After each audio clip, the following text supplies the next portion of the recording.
অত্যন্ত দেরি করেছে। আমার আরও দুইটা সভা ছিল, এখানে আরও প্রবল বৃষ্টির কারণে অনেক লেট হয়েছে আমার। আপনারা দীর্ঘক্ষণ এখানে অপেক্ষা করেছেন। আমি প্রথমে আপনাদের কাছে ক্ষমা চেয়ে নিচ্ছি যে এই বিলম্ব হওয়ার কারণে। আর এই সভাটি অত্যন্ত গুরুত্বপূর্ণ, যারা ওয়ার্ড রাজনীতি করেন তাদের জন্য অত্যন্ত গুরুত্বপূর্ণ।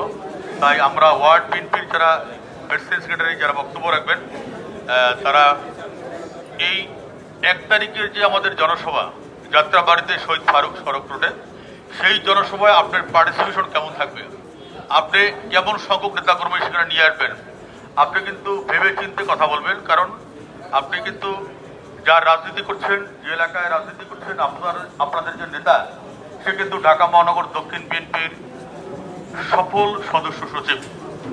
তাই আমরা আশা করব যে এই এলাকা থেকে ঢাকা মহানগরীতে যে মিছিল আসবে, সবচেয়ে বড় মিছিল আসবে কদমতলী থানা বিএনপির পক্ষ থেকে। তাই কদমতলী থানা বিএনপির প্রতিটা ওয়ার্ড থেকে আমরা ঢাকা মহানগর বিএনপি অনেক আশাবাদী। আমাদের মাঝে এই মুহূর্তে এসেছেন